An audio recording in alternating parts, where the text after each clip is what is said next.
Oh, we can actually watch it happen in real time. I didn't realise that. It's amazing the amount of details and secrets in this game. And this is really cool. A great use with this ice arrow. You can actually freeze waterfalls. Waterfalls that were blocking different pathways. Dawn of the First Day, I absolutely love this. Those title cards displaying how much time is left. There's something really epic about it. I love doing that. A dolphin flipping up onto the platform. The structure of this dungeon might be a bit challenging. Like, a lot of people can get lost in it. You've got to be thinking about where you've got to go and how you can get there. Jesus Christ. It's filling up the whole screen now within the last minute.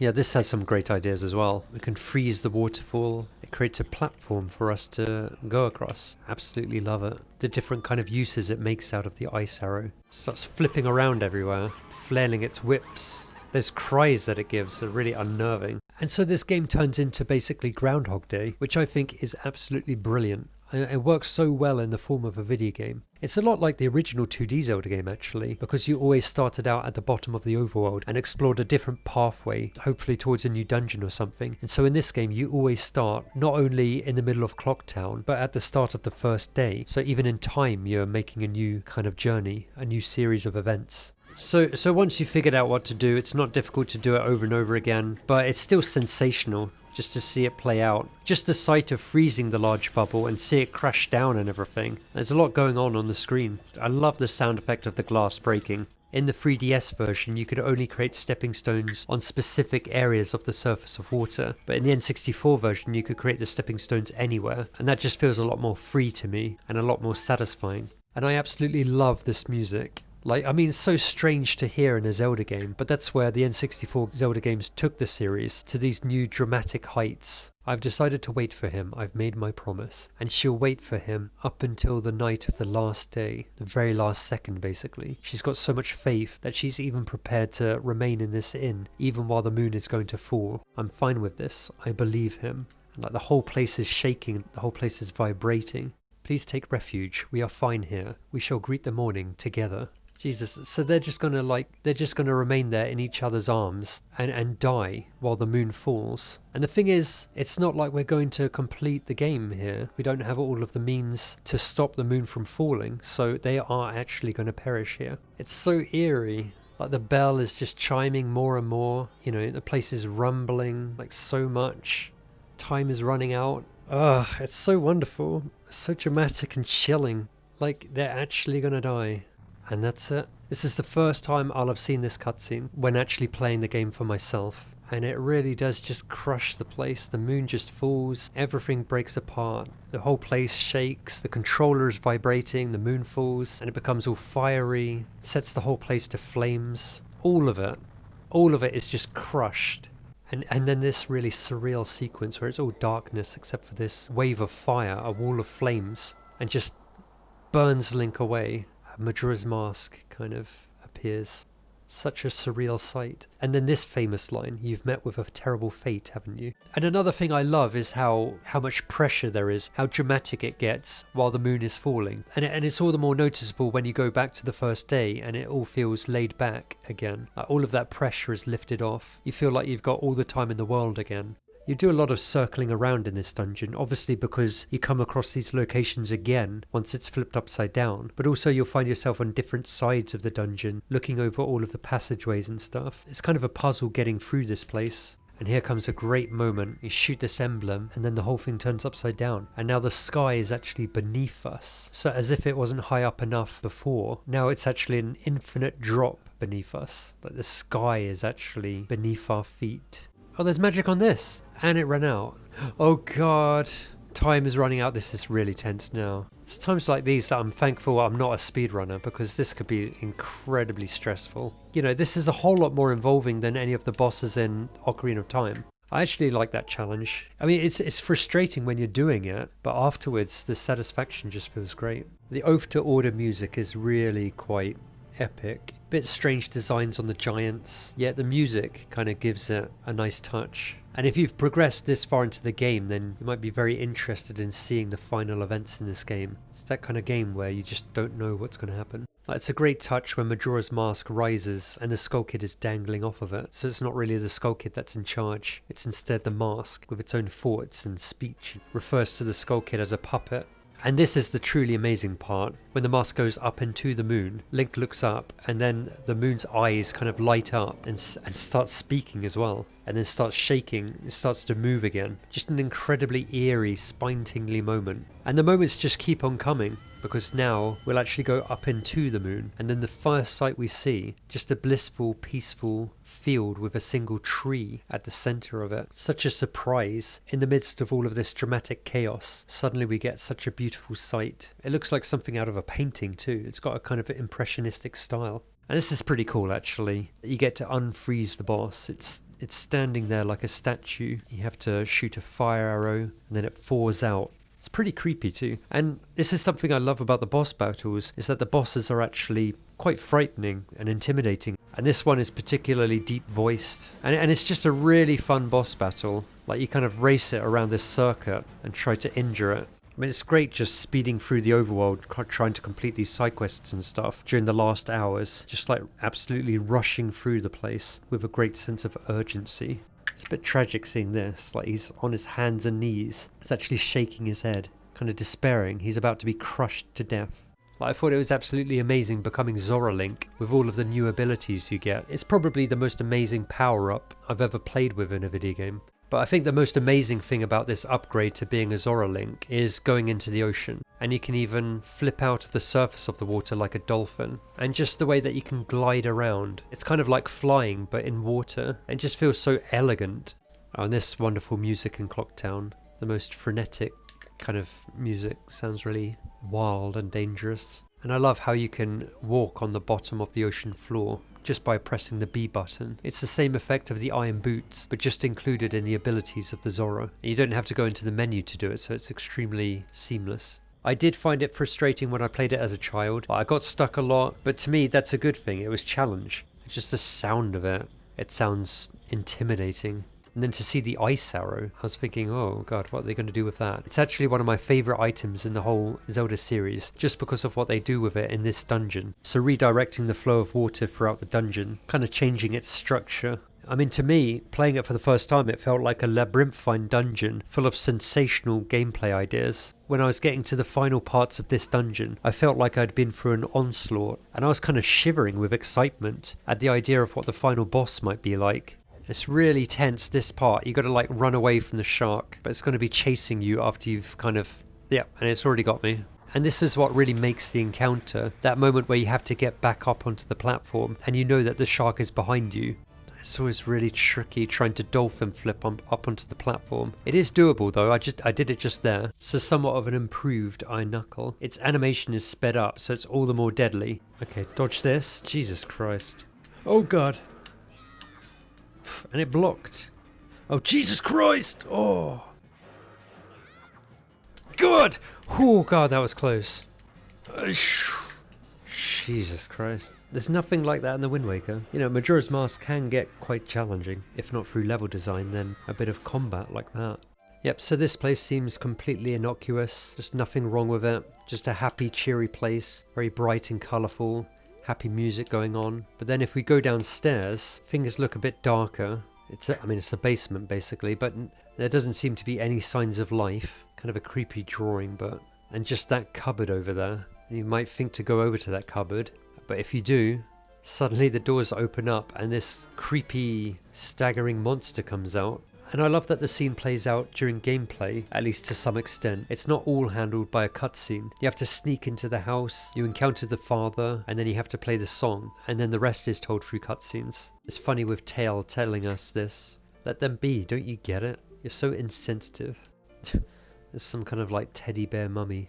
Kind of a unique moment in the Zelda series, but very memorable, and it really makes it come alive. That song just makes me want to let go and put out a lot of milk. A lot of milk. What the hell? What? Why did that cow make a woman's noise?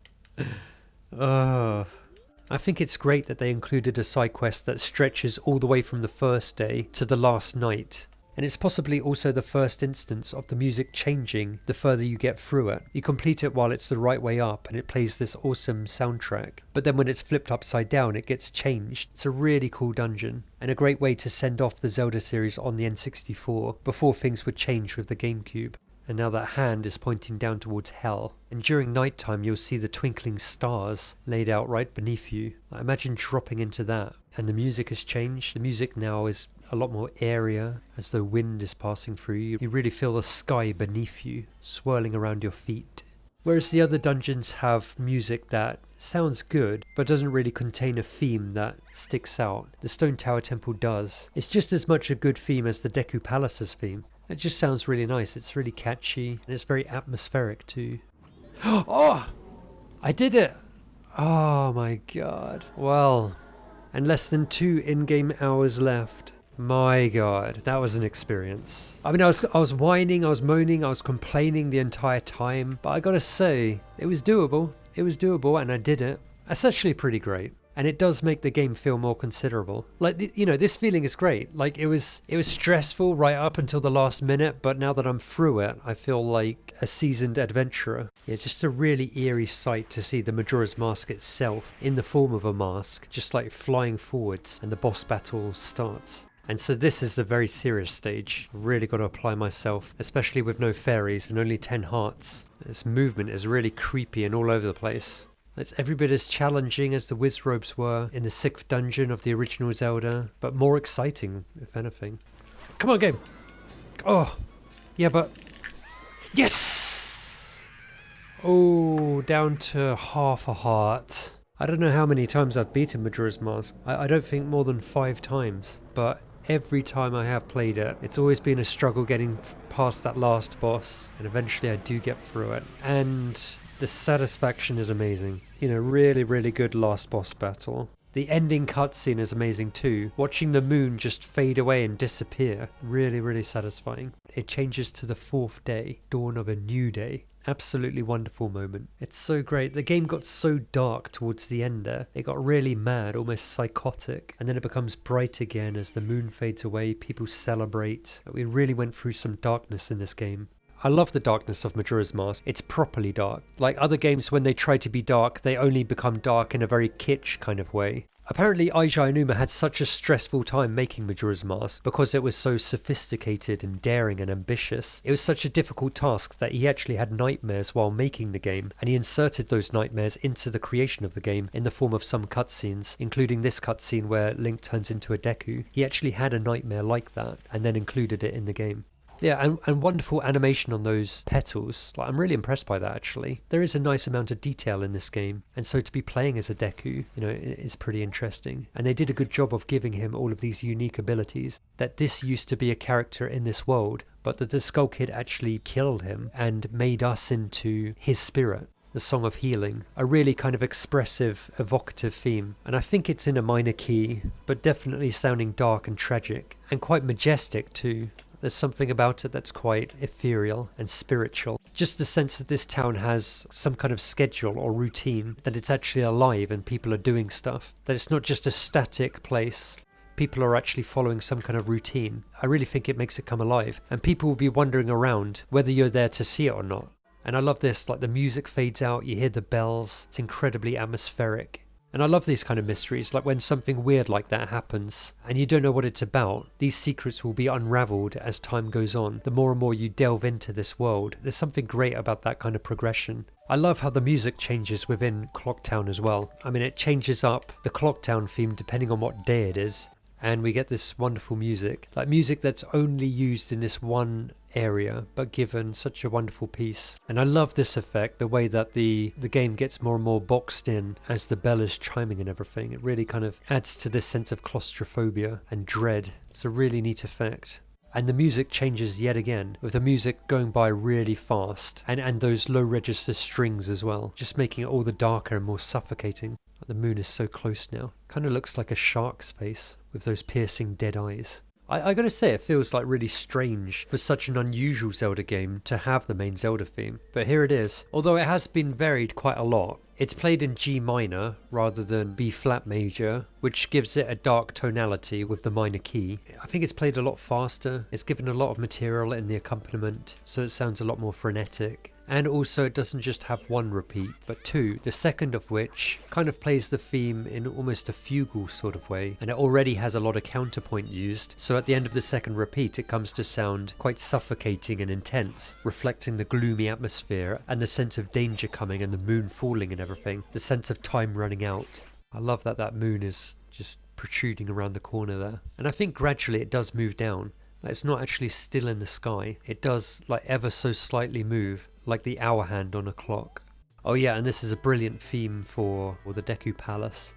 Like, absolutely brilliant. Just a brilliant piece. Koji Kondo coming up with this musical material yet again. If you get a specific item, it acts as a shortcut to further on in the game. It's actually really well sorted out. It even happens like midway through dungeons. If you get so far into the dungeon that you've got the dungeon item, that then acts as a shortcut to that part of the dungeon. They did put a lot of work into making sure that it's not so bad if you do go back all the way to the first day. And we can see the monkey hanging by the rope and being dunked into that boiling pot. And he completely goes motionless. Like, his eyes are glazed over. If you check on him, he's not actually dead, but he is being tortured. It's a distinct way to kind of take out these enemies. Makes a lot of sense. It's pretty cool actually. And I love the fact that we can go between being a human Link and Deku Link too. It really kind of increases the amount that you can do in the game. It's not a song that instantly comes to mind when I think of good tracks for this game, but it is actually pretty good. It kind of fits the moody, evocative nature of this game. It has a kind of grand, serious feel about it. You actually see the ramifications of having defeated the temple and everything. Like, this game is really good at doing that. So, you know, his son actually died. It just fits so well. It's something I just didn't think about. I never thought about the idea that with the other masks we kind of take on the persona of the characters who die, and that it would have to be the case with the Deku as well. And yeah, we get to play as a Goron. We get to roll around and everything. Like, so, I mean, something pretty new. Like, this wasn't in Ocarina of Time.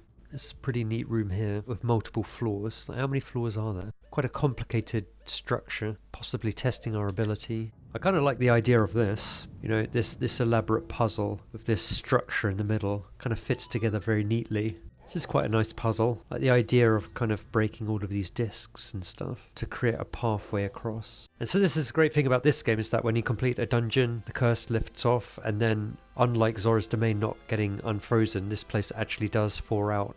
Oh yeah, because we're in the northern part, we can't actually see the face of the moon. That's how far north we are. Whereas in the east and west, we'll see the side of the face. The position that we see the moon will change. I love that they bothered to add something like that. That it's all continuous in its geography. And this is a brilliant thing that can happen when you're completing a side quest while it's the last hours. It creates like a really tense kind of feeling. And in here, like, the Master Swordsman is meant to be here. You read this sign, it says, "I'll be on vacation for a short while. Please don't look for me." But if you go back here, chop this down, there's a secret passage around here, some pots. And then there's this, where he's obviously cowering and saying, "Oh, I'm scared, I can't take it, I don't want to die." It's as though Majora's Mask is trying to provide the kind of locations that Ocarina of Time didn't have, like a swamp or a snowy mountain, or in this case a beach.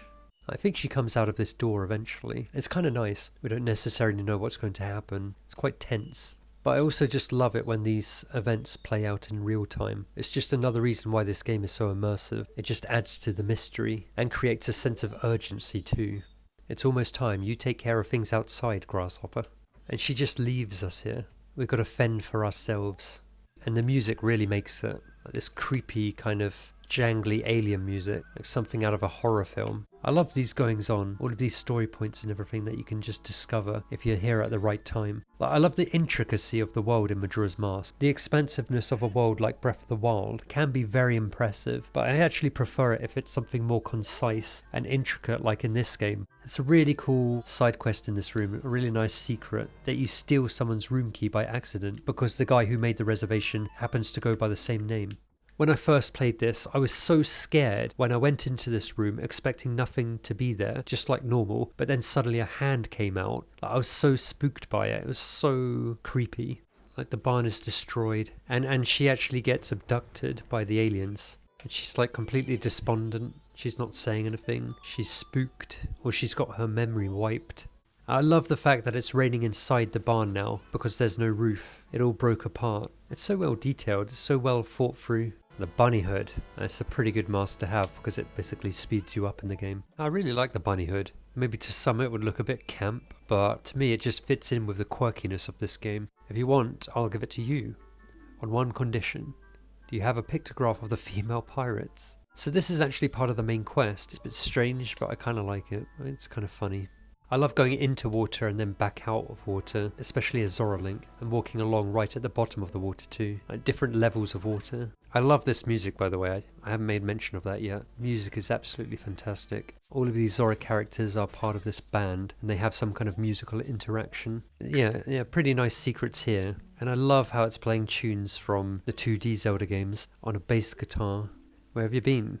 I'm all like, hey, where's Macau? The concert's coming up soon. I love swimming through this dungeon, just swimming as Zora Link in general. It always feels so smooth and elegant. And another impressive thing about these dungeons in Majora's Mask is how many mini-bosses they have. There's not just one mini-boss, in addition to the main boss. You know, there can be 3 or 4 sometimes. If you're level-headed and you actually apply yourself well and learn the mechanics, it shouldn't be too much of a challenge. Like even with fewer hearts. It's quite fully fledged how victorious it is after each dungeon. Obviously you get a very celebratory end credits, but it's almost as though after each dungeon you get some kind of celebration. You climb out of that dank well and find yourself outside in the open, and then suddenly this brilliant music kicks in. Incredibly epic music and a new mini dungeon. And I think this is a really good boss battle in the Zelda series. And it feels really epic with this music and everything, or the way it fades out, and these visuals being really impressive. With the ray of light and decoration on the walls, the use of shadow. If you wear this mask and go up to him, it triggers this cutscene in which he pauses and then he temporarily mistakes us for Captain Kita. I only found out about this on YouTube. Like I never would have found out about this just playing it on my own. But it's pretty cool that they bother to add in a secret cutscene like this. You can also put on the Bremen mask. You start marching, they look at each other for a second and then join in as the tune kicks in and start marching to it. It's pretty cool, like torching these curtains to make the light come in. So you, oh yeah, and here's Kafai, and he just like, he's blank. We haven't spoken to him at all, so he just doesn't know who we are. It's just a brilliant sense of mystery. I love that this game has a postal kind of element. There are actual like post boxes that you can deliver stuff to. I guess he picked it up. I think he might be carrying it. Yeah, he is. They actually added that in, so he is now carrying a letter. There was only one letter today. It is so sad. But I shall deliver it perfectly. Although it is worth it, I guess. It really means a lot that he does deliver this letter. It's just so fun that we can observe it all. And this is really exciting, getting into an area that we were blocked from previously and initiating this quest, getting to know who this guy is. It's really exciting doing this. Like seeing it all play out, all of these mysteries that have remained unsolved all this time, and then finally we're kind of uncovering the full mystery of what's happening. It's a really unique design and fits in perfectly with the story of the Tower of Babel. The idea that a civilization built this tower to try and reach the gods, you know, and possibly some of these constructions looking a bit phallic, as though it is sacrilegious and everything. I mean, maybe that's a bit of a stretch, but maybe not.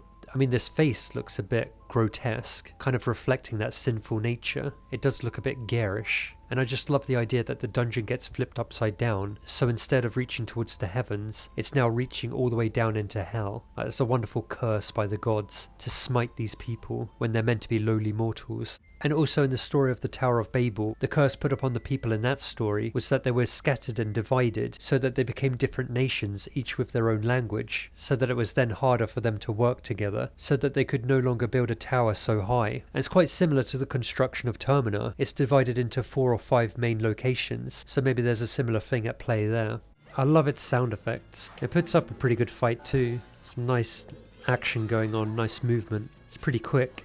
This is the room where we opened up that hole in the ceiling to let the sunlight through, and now the sunlight is actually shining up from below. You kind of flip them upside down because they've got that same emblem that's outside the dungeon, so if you shoot that with a light arrow, they'll flip upside down, and then they try to attack you by barging into you, but if they do that, then they'll harm themselves, wreck their own head, and then they'll explode. It's like a really good idea, like a really unique kind of enemy. That Igor is up there, moving around. So that's where that passageway is now. So all of this was full of water before, but now it's been drained of it because it's been turned upside down. It's all fallen into the sky. You don't just get the light arrow in this dungeon, you also get a significant mask, the Giant's Mask, which actually transforms you too. The moon is so close to crushing Termina. All of it will be spread with fire. It's brilliant racing around as Goron Link. Great way of collecting rupees and items. They could have skipped straight to the final incarnation, but adding these first two incarnations just adds something really strange to it. That is pretty clever actually, having the end credits contain all of these scenes to do with the side quests we've completed, or otherwise showing a mask that we could have collected. This scene during the credits where he's just looking at his son who's perished. It does kind of shift the mood, I suppose. Like, it's a very joyous end credit sequence, especially with the wedding, but then seeing the Deku Butler quivering in front of his dead son kind of shifts the mood into something a bit more dark. And I love this menu screen as well. It's just as meditative and reflective as Ocarina of Time's menu screen, but really centering on the characters. And the game definitely is faster, I'm feeling it. It's quite a bit more smooth. And this is already a touch of quite severe darkness in the game, indicating that Epona was killed and destroyed. And the design on Deku Link, he's got a really sad face on him, and there's something quite nightmarish about it. And I think maybe Tail is actually better than Navi. She seems to have an even more boisterous kind of character, not so irritating. Her sound effects aren't as irritating basically. He doesn't exactly look like a monster, but he looks really creepy. And I think a part of that is his movement, the way in which he seems to move in between cuts. I guess maybe another thing that's creepy about him is just how whimsical and carefree he seems to be in the face of all of this darkness and danger. He seems to kind of not care. He laughs in the face of it. This dog will react to us in different ways depending on what mask we're wearing. And it really does look like a location that's in construction. The carpenters are building on it across the events of 3 days and 3 nights. I like how sprawling this town is. Hyrule Market and Ocarina of Time had like the back alley and stuff, but still, it didn't have as much of a sprawling area as Clock Town and Majora's Mask. And I love this area in the game. This is an area which seems a bit useless at first, as though there's not much to it. But more and more you'll find that this place reveals its own secrets. Characters relocate or characters appear where they weren't before. Things change across the overworld. It's kind of like Silent Hill 2 actually. The developer of that game said that it created a very creepy effect if things across the world changed when you revisited the location. It's exactly what happens here. Right, and so, oh god. So another event just happening. This is all a coincidence. And this cutscene playing. It's so there's something really exciting about it. Like this guy runs away with a chicken. There's something just really amusing about that. And you know, this might be seeming very familiar. Like I think the Wind Waker has a sequence a lot like this where you look through a telescope and once you zoom in on an object of interest, it kind of results in a cutscene. Quite a cool way of doing things. And I love the effect of this clock tower kind of beaming out that light. Another thing that was repeated in the Wind Waker with some kind of tower shining out like this. And it's my theory that the face looks very similar to Ganondorf's during that sequence when he's cast away after you defeat Ganon. He's kind of like spiraling back into that whiteness. It kind of makes me think that this is the game's version of Ganondorf. And I absolutely love that they added these clocks throughout Clocktown as well. Just that play out in real time. Like if you know the hidden locations of many rupees, it will take you no time at all to restock on rupees to get your money back. I mean, that's the thing. If you know this world really well, you'll know how to play it. Like when the moon is like really near, he's kind of holding his heart and quivering a little. You know, he's not just stood there motionless and just still. He is actually afraid. I love the fact that you can go onto the second floor of the inn from above. There's something nice about that. You can enter an inn in different ways. I love the fact that there are some areas that are blocked to begin with, and it won't be a long while until we're eventually allowed to go inside it. That's pretty nice. It only shakes if the place is rumbling. Really nice level of detail and animation. And I love the fact that his head was completely turned around, as though he's that child from The Exorcist. It's just like adding to his creepy character. We transform into the Deku here, so this transformation scene, quite a spooky animation. It's a shop shaped to look like a jug. It's quite a distinctive design, and nice colours as well. Like starts falling asleep and everything. It's a nice little addition, just a bit of animation to give them some character. But also all this while the moon, I mean my god. Just like this cheery little cruise ride and everything, but that moon in the background kind of lurking over us. But it's kind of cool how you sneak past these Dekus on the first floor or the ground floor, and then you go through the level again but on the second floor. It's like repurposing an area. First it's some kind of stealth section, and then it comes to be about platforming. I love all of these details. Like you can first enter as Deku Link and he doesn't trust you because he thinks that you're just like any of the other Deku scrub. So you turn into a human or Hylian, and then you take out the ocarina, but that doesn't work. You try to cut his rope, that doesn't work. And it's interactive, you know, it's not just a cutscene, it's not just text, it is in some way interactive. And that's a pretty cool entrance to a dungeon too, making it appear like that. I mean, that's kind of what you want to see. It gets you excited about going into a dungeon, like a fully fledged dungeon. I love the way that you can launch yourself off the edge so that you're spinning across the surface of the water really fast. It actually steps inside it. It's almost as though Ocarina of Time went for the elemental themes, like forest and fire and water, whereas Majora's Mask goes for like secondary themes. Like instead of having the theme of a forest, it instead feels more like a jungle. It's a bit of a crazy mini-boss here. I like that this game has lots of different mini-bosses. It doesn't settle for just one mini-boss, it actually has quite a lot. And it's strange animations. It's like the second stage of the Majora's Mask boss battle at the end. A really crazy fight. I guess this is a repeat of the Dampy minigame, where we just gotta like follow some kind of floating creature around. But you know, obviously an improved version. You know, the visuals are a lot more distinctive, like less bare than Dampy's grave was. God, that moon in the background. Yeah, I just love the fact that all of these characters have their routines, that they're going about their business.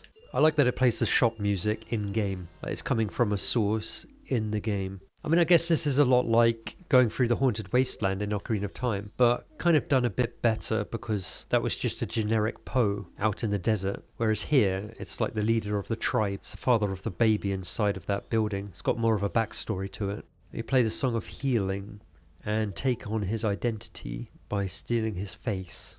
Quite a strange cutscene here, and a lot to do with sadness too. Not your usual kind of whimsical, merry, light-hearted kind of affair. But you know, this is a really exciting part, getting the mask. The cutscenes, the story, it's all addressing really. What really matters is the upgrade and all of the new abilities that it gives us. But also, if you've completed the dungeon, the entrance to the dungeon will take you straight to the boss, and so you can fight the boss all over again, and I think that's great. That Wolfus looks as though it's in the ice, but it's behind it. Cowards, all of you, not one of you stayed. That he accuses other people of being cowards, yet in the end credits, after you defeat the final boss, you see that he has actually fled to the outside area. So I guess he was a coward too in the end, but more of a hypocrite really. If we turn into a Goron, the dog is scared of us. Something like the boomerang in Ocarina of Time, you cast your fins into the air, but it makes a lot of sense with the design of the Zora having these fins. And I love this new Zora's Domain, or the Zora's Concert Hall. I think it has a lot more character and detail than Zora's Domain in Ocarina of Time. Song of Double Time. You can proceed to the second day. That's pretty convenient. I mean, that is basically the Sun Song. And she refers to Anju in Clocktown. They're actually friends, and that kind of ties the world together. It's not so disconnected. There is some coherence. They refer to things going on in the world, like that moon falling. And this is quite a nice sequence. Like, the gameplay isn't amazing, but just the way that it integrates all of the musical ideas into one overall composition is pretty impressive. I love this kind of shady goings on in this world. You know, like some kind of black market in Clocktown. Yeah, pretty strange, pretty quirky. I love the way that the mask kind of gives Link no face, kind of like Slender Man. If you do feel so troubled by the time limit, you can actually slow time down, so, you know, there isn't as much pressure basically. The Skull Kid seems all sprightly when you view him through this telescope on the first day, but I think on the third day he doesn't have this animation. If you view him on the third day, he's kind of more possessed. It's just a really weird kind of touch, as though wearing the Majora's Mask is taking its toll on the Skull Kid. And now the Skull Kid. The animation is quite different, just more and more possessed basically. This is a pretty cool item. Allows you to keep track of all of the side quests and stuff, and hints at side quests that you haven't done yet. I love all of these goings on, that things are happening all around the place. Like this world is so full of secrets. It's quite eventful. It's a hard world to live in, Goro. And just that expression on his mouth, the addition of mouths to these Gorons, just makes him look all the more sad. It's almost like she's sleepwalking. There's something really eerie about it. I mean, obviously it's just the rudimentary animation, but still, there's something really creepy about the way that she's walking. Now that I have a letter, actually, I think I'm going to give the letter to the hand. It's so kind of cruel. She entrusts you with this letter and everything, and instead you just give it to a hand in a toilet. I think the quietness inside the inn during nighttime really helps. It's completely silent except for the sound of the clock and also boiling water in the kitchen and beetles scurrying around. It's quite an unnerving atmosphere.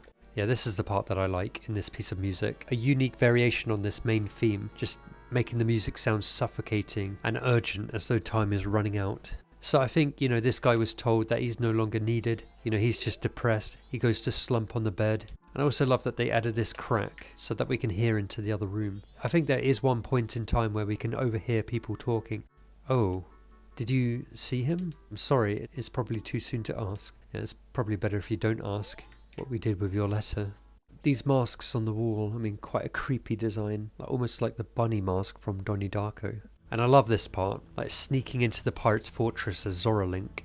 Really feels like we're infiltrating the place. Yeah, even moving blocks underwater too. Don't have to worry about any kind of Zora tunic or anything like that. So like more of a puzzle to... Oh yeah, there's a treasure chest in there. I don't know whether I've ever bothered with this puzzle. This pirate fortress is a lot more well realised compared to the Gerudo fortress. It's just filled with a bit more detail. It has a more distinct layout. There's more character and humour to it.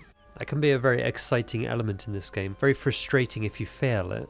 But if you don't fail it, it can be really exciting completing things just before time runs out. I love the way that sounds are distorted when you're underwater, like even that wolf cry and the bells. I love these sound effects too, whatever noises they are. Just sounds really atmospheric, like giving the sense of a real place. Like all of these Zoras seem to be obsessed about Lulu. I'm so jealous of you to always be able to breathe the same air as Lulu. And you know a side of Lulu that I don't. You know her private side, don't you? That's wonderful. I won't ask you to introduce me. A pictograph will do. I tried to climb up the other ladder to your practice area and it broke. I'm gonna have to go on a diet now, so just forgive me, okay? You feel your controller vibrating and then you think, oh, have I got to look around? You look up and then there's this giant eye staring at you. Probably not doing this as it's meant to be intended, but then all the bubbles drop off and the frame rate is struggling quite a bit, really taxing the N64 to its limits. And here comes the music. Another variation on the Majora's Mask theme. Probably the most menacing one actually. This is quite a creepy sequence in which he slowly saps our health until we're gonna die. Yeah, just draining our health away. That's pretty neat. For a mini dungeon, that's pretty good. I mean, again, it's another idea straight out of the Forest Temple from Ocarina of Time, but still, it's kind of nice to have. And with the use of Deku Link, kind of made it a bit better. A kind of hollow version of Link, this weird doll-like aesthetic. You feel like it could come alive at any moment. It's just like everything's silent, and this is just stood there with its arms behind its back, and that creepy expression with the bared teeth and everything. But it's a lottery shop. The twist with it is that you can obviously find what's going to win, like what three numbers are going to be the lucky numbers. It's just really strange when you look at an area and there's nothing there, nothing of notice, but then you look through this peephole again and see the same area, but something's changed. Something actually is there. It just feels really creepy. Thing is, if you fail this sequence, it's really eerie how it leaves you in silence. If you didn't reach to the outside area like that, you'll actually be properly locked in. And it just leaves you in this eerie moment of silence. It's exactly the kind of chilling darkness that you get from Majora's Mask. This is a priority mail seal. This is the highest of priorities. I shall deliver it. And then there's this really amusing sequence where he goes into this little closet and then emerges out of it in his gear. It's like Superman changing clothes or something. And it's this really tense sequence where time is running out. The moon is about to fall and we're just like watching this postman go deliver this letter. The moon is so close, it's filling the whole screen. And she doesn't refer to us as Grasshopper, so it's really well detailed. I mean, they've really thought it through. What the hell?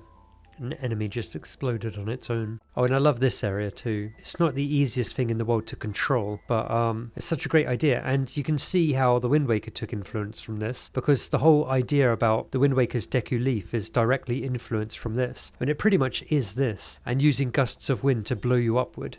Well, previously I always failed to realise that this is actually the room just before the boss room later on. Like when this is flipped upside down, you go into the floor to fight the boss, although when the temple's the right way up, it's actually in the ceiling. I love the fact that you turn the dungeon upside down within the dungeon too, not just once from the outside, but while you're going through it as well. It's not quite on par with Breath of the Wild's Divine Beasts. Turning this structure doesn't happen in real time, it does go to a cutscene, but still it feels somewhat dynamic. I love the sound that enemy makes whenever it bursts. It's kind of a satisfying sound.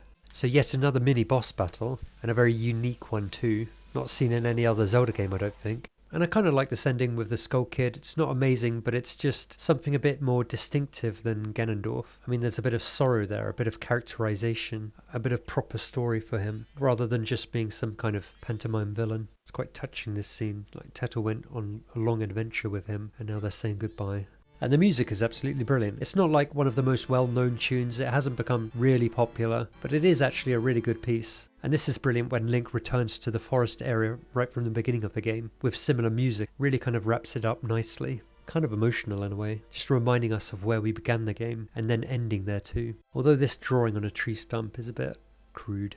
It's a bit silly. I mean, the whole message about friends, having friends is great. I mean, maybe true, but it's just so kind of simple, elementary kind of stuff. I think it's a shame that they actually established what the aliens look like during the cutscene. I think if they didn't do that, we'd be a bit more unsure about what's coming over the hill at night, and that would have been a whole lot more unsettling. Basically, the game saves whenever you go back in time, which might feel like a bit of a shame that you can't just save whenever you want. But it's a worthwhile trade-off just to have this brilliant new time cycle and stuff, to have the game set up as it is. I don't know how great these tunes are. I mean, they're okay, but they're not like Ocarina of Time's tunes, like the Nocturnal Shadow and stuff. It still is a nice tune though, it's pretty nice. I love the music too. And the music isn't so memorable really, but it's pretty nice. I guess this is an idea lifted from Ocarina of Time. I mean, there will be some deja vu. There will be some times when they thought an idea worked so well in Ocarina of Time that they just had to repeat it. But I still think that Majora's Mask comes up with enough of its own ideas for it to properly feel original in most instances. I think the main difference with this enemy is that it can breathe fire. It's not so. I think it's a little bit better than they are in Ocarina of Time, just given a bit of an update. Other than the fire, they seem to jump around a bit more, but definitely not that exciting really. Like, this kind of repeats the idea of setting an arrow alight in midair. So it's kind of borrowed from the Forest Temple of Ocarina of Time, and it is better to get original ideas. But if it is going to repeat anything, it's great that it repeats an idea such as this. And this is the appearance of the first giant. Like a really strange design in Majora's Mask. Maybe a little too wacky, I think. I don't know. I mean, it's meant to look odd. It's meant to look really strange. But sometimes I think it looks a little too kind of loony, basically, with their large legs and their little head. It's all a bit wacky, this, isn't it? These Deku creatures and the monkey. Yet somehow I don't feel like it's quite as wacky as the forest area in the Wind Waker. Like when you complete the Forbidden Forest, they hold that ceremony and everything. Like it's not quite like that. I mean, there are touches of darkness. Like this monkey would have died had we not saved him. Maybe a downside to all of these puzzling elements is when you have to like keep on going around, like, and you know, flicking switches and stuff could possibly come to feel a bit annoying, like you're just running around.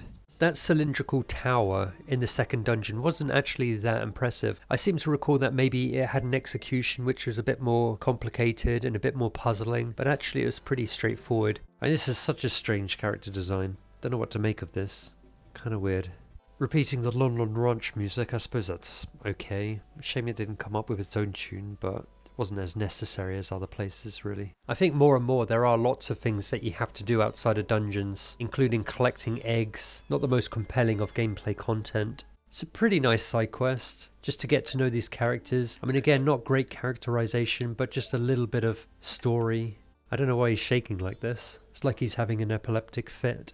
But yeah, just the idea that music can have that effect. It's a bar, you play music in the bar, and someone who's a bit depressed gets emotional about it, and you kind of relieve him in a way. But I got so confused by this. Like, there is an outcome to this, there is something to solve this issue, but it comes so much later on, and for a while I kept on returning to this room. It just repeats this exchange of dialogue. I don't know.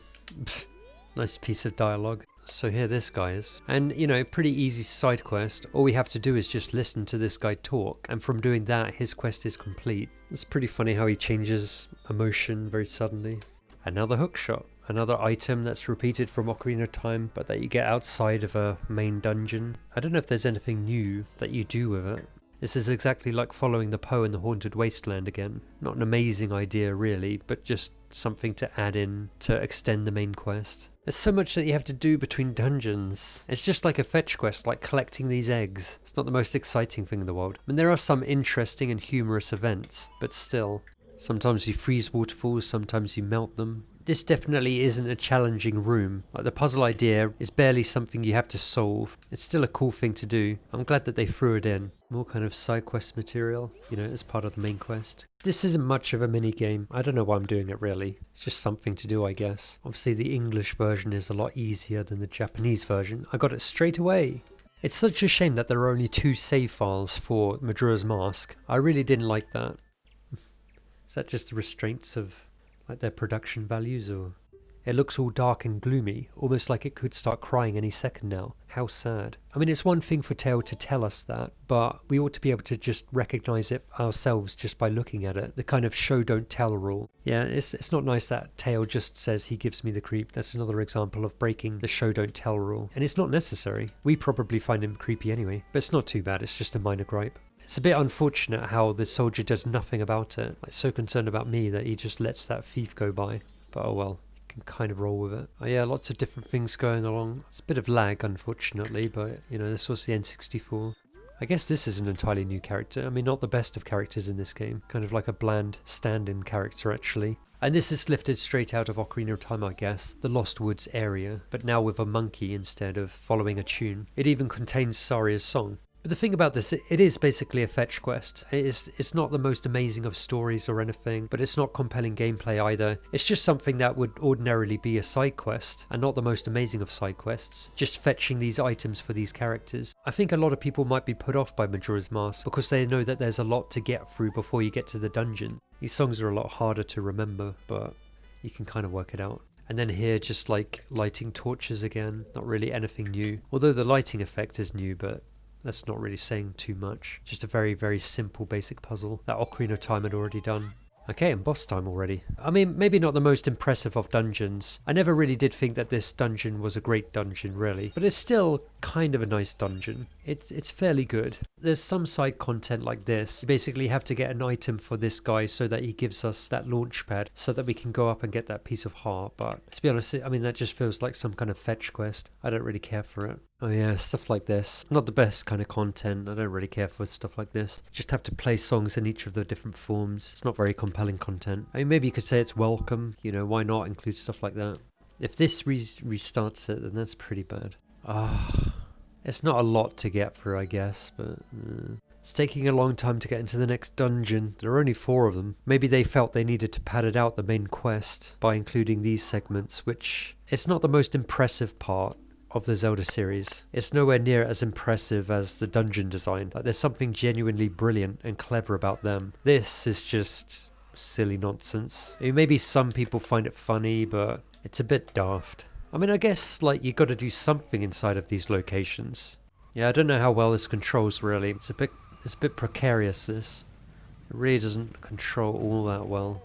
At slippery places like this, you can curl up as a Goron and roll your way across. Why don't you try it? Like, let us think for ourselves. Don't tell us answers. Don't tell us what to do. I don't know if I like that design. Like, that design just looked a bit too wacky with the eyes and the teeth and everything. It doesn't have any degree of elegance about it, basically. Like, I think you can go for like distinctive ideas, but don't make it so kind of crude and Looney Tunes kind of wacky. Do you really need Tattle telling us everything? Like, absolutely everything that we're supposed to figure out for ourselves? Seems really unnecessary.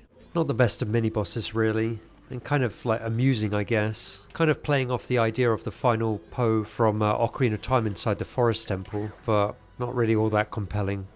I mean, the Wolfos are probably like one of the more boring enemies from Ocarina of Time. You know, they're not challenging at all. The boring thing about them is that you just got to wait until they kind of spin around.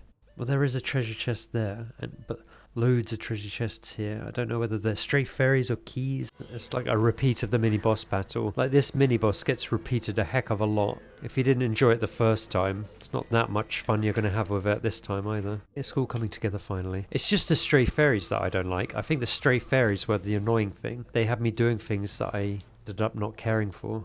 I really hate these levers though. I really wish they didn't include them. And it's another one of these puzzles where you just get a land deed and we go up there. I gotta say, a lot of the content involving getting pieces of heart is made to be a bit tedious, basically. Frame rate really suffers in this part. Don't you understand the way these Zora children have lined up? It means, I mean, this is so hokey. It's so kind of wacky and silly. Yeah, it's so stupid. I mean, there's some logic to it. Obviously, it's just like this quest, you gotta learn a song, and these line up like musical notes and everything, but it just doesn't make any sense at all. It just turns it into something that's so kind of wacky. It's not particularly funny either, it's just really, really stupid.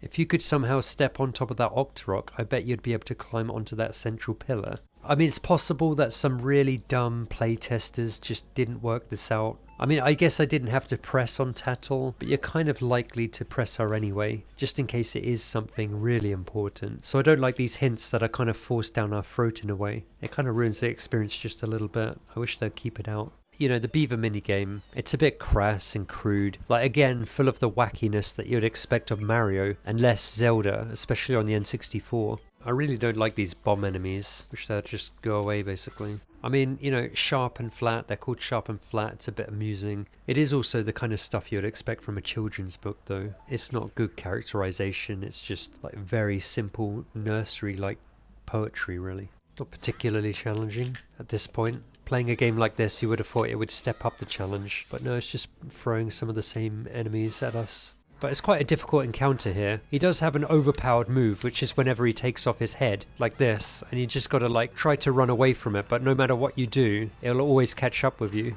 I think you can try and race around the arena and possibly it won't catch up to you, but for the most part it seems unavoidable, which is a bit unfair. It's quite a silly spot to put one of these enemies. I can't even see what I'm doing here. Like, I really like it how in Breath of the Wild, if you cancel the arrow, it won't actually shoot it. But in this game, you try and press return, and it just fires the light arrow anyway. Oh, come on, why did that not hit? Seriously. I don't know why they're putting no first. It's a lot like the owl from Ocarina of Time. I gotta say, like, I definitely like the darkness in Majora's Mask. I think it achieves a presentation that generally creates a great effect, but there are some elements which I think go a little too over the top with its looniness and wackiness. I don't know how necessary this cutscene is. I'm sure a lot of people would have desired some backstory for Majora's Mask just to explain it. I don't think it actually needs it. And the frame rate's really suffering in this area. I mean, you know, there's a lot to it. I think maybe it's mainly to do with those wasps. And I'm not really keen on those wasps. I don't really like overworld enemies in Zelda games usually. They just become a nuisance. Not really enjoying these enemies so much. They're kind of like overworld enemies. Like your more annoying enemies really, rather than anything compelling. Just a hack and slash type of enemy. And if you miss these platforms, you get dropped right down to the lowest floor of the dungeon, all the way at the beginning. And these wasps can really kind of like mess you up. I'd have rather they just dropped us down to like this lower floor and not have those pits. It's just too much of a setback, it feels frustrating. I'm not actually a fan of bosses throwing random enemies at you. Like, I think that's just padding out the fight. It should be coming up with its own significant ideas, rather than just having you face all of these literal enemies. Like, really weird enemies. Like, I don't like these overworld enemies. And these designs just look, well, incredibly weird. I really would rather that the game not be filled with these annoying enemies that don't really add anything significant. It's just a nuisance. In fact, I think Tattle says, "It's a white bow, just calm down and attack it." Yeah, there are just a lot of them, okay? It's almost as though that's the designers saying, yeah, we realise this is an annoying enemy. Really don't like these enemies. I really hate these stupid enemies. You're trying to solve this puzzle and these enemies keep on like irritating you and they're spawning just enough to interrupt me doing this puzzle. I'm not sure if this is so great. A crying baby is actually quite grating to hear. So it's deliberate, but I still kind of prefer it if they didn't. I mean, it's an interesting kind of predicament, I guess, but not the most interesting, not the best of predicaments to have for one of these areas. Just kind of unpleasant, really. So I guess now we're supposed to think that we have to go find the Elder Goron. I don't exactly see what hints there are that are meant to like show us where to look. So I've got to bring hot water to this. So we have to go all the way back up again. Yeah, I don't really like the designs on some of these Gorons. I think the Elder Goron just looks a bit too crude, with the quivering lips and stuff. And the baby too. It just looks a bit silly. This, like, I remember this like ages ago when I first played this game, just hearing this noise and not knowing what to do about it. Because I got stuck trying to find that Elder Goron and just figuring out what I had to do around the village and everything. There aren't that many hints actually, and you can get stuck pretty easily. And it's not really the most exciting part of the game either. I can see that being another reason why people wouldn't continue with this game. It's looking as though it doesn't have enough of the dungeon content, and it's having the player do too much wandering around the overworld instead. Oh yeah, I forgot about that. It's a bit of a strange thing that like you're required to do that as part of the main quest. It seems like something you could easily overlook. I should have talked to that person before, just to see what the clue is actually meant to be, the hint about getting that mask. I gotta say, this is something on a second playthrough that I got very stuck on. It was really infuriating actually, because I didn't know that you needed this seahorse to get through this part of the game. Like, I'd completely forgotten about it. It took me ages until I figured out that this is what you had to do, because it is quite easy to miss that seahorse, I think, or just not know that it's anything to do with the main quest. So I got really stuck for a long time. Haven't you seen any gold-coloured fish around here? Gold-coloured fish know this area very well. Why couldn't you just say a seahorse? Didn't have to say a gold-coloured fish. That's like saying the Goron's special crop in the fire temple. You could just say that it's a bomb. It's just something that's going to get people confused pointlessly. It's not like an amazing puzzle or anything. The appearance of the large turtle, I guess that's meant to be something epic, but to me it just looks a little too crude. It looks exactly like something out of Mario, and the way that it appears underwater isn't exactly impressive. I think they could do a bit better than this in terms of its visual designs. That giant turtle, it just looks a bit too stupid, really. I think we can begin to see how Majora's Mask is turning towards things that are a bit too loony and wacky. Maybe there was some of it in Ocarina of Time, but I think in Majora's Mask they were really beginning to let loose on it. And to me it strikes me as lazy. Just this kind of topsy-turvy nature. Just making stuff that looks way too over the top. You should go home too before you get attacked. He's just walking into a wall. That seems like a bit of an oversight. Preferably 5 of them. You gotta be kidding me. I don't have any of those beans. Ugh. Well, this is already really tedious. Yeah, I mean, this is probably the worst part of the game, really. This is comparable to when you collect the Triforce pieces in the Wind Waker. Just a part of the game that's obviously padding stuff out. Leave me something that makes a blinding flash, preferably 10 of them. 10! Oh god, this is ridiculous. And don't tell me it has to be like warmed spring water or anything. Like, you know, as if I have to go to that Goron place just to... What? You're saying I don't have it? So it has to be hot spring water. So I guess I do have to go all the way back. Such a stupid quest. It's painful. This section is painful. And not in any kind of good way. It's not like it's an amazing challenge or anything like that. It's just tedious. It's just a stupid part that they should have left out. Could this be the end of it? The ending of this stupid... Oh god, another one. Yeah, pretty bad area in this game. Just not coming up with its own original ideas. Just becoming some kind of fetch quest. This is probably the worst feature of this mini dungeon, which is that you'll look at a part of it and you'll then realise that you need to get a powder keg. It happened the first few times I played this game where I got all the way here through this dungeon and then realised I needed a powder keg, which I didn't have. So here we go into the tower. Not the best of locations really, not the best part of the game. Another part in Arcana Canyon that isn't actually that great. Just ascending up this tower, and it's quite a tedious task because we have to play the Elegy of Emptiness again and again. It's almost foreshadowing the Wind Waker and how many times you have to play the command melody. Like you just have to play this song again and again and again. Not the easiest of pieces to play either. The piece feels so slow as well. Like there's nothing particularly clever about it. It's not that much of a puzzle or anything. It's just something the game makes you do. And if you do happen to fall all the way down, it just takes you all the way back to the beginning, I think. I don't know whether that should ever be a thing. Like whether it should contain any element that's as punishing as that. And you can easily get knocked down sometimes by fire keys. This right off the bat is a really annoying moment. You have to enter the Stone Tower Temple by moving more of these platforms. It takes ages playing the same song again and again. Some of the same enemies repeated. Actually, this is a little disappointing to see yet more of these switches, as though what we just went through on the outside to get to this dungeon, there's going to be even more of that. Almost got it! Oh, what is this? What is this? What? I didn't realise that if you go too far, you just fall down in some place and it all resets. Oh, now I've got to do that all again. Oh, it's so annoying because this game has so much that's great about it, and it just has to let itself down by including something like that. But it shares Ocarina of Time's flair for innovation and uniqueness. Like rather than just repeating whatever went on before, it does something new. Maybe not as much as Ocarina of Time, but still to a really sufficient degree. I'm really glad I played this game. I was a bit unsure about playing through Majora's Mask. There is something about Majora's Mask that is harder to get into. I can imagine a lot of people being put off playing Majora's Mask because it's that bit more strange and sophisticated with its time limit. But it really is worth it if you play it.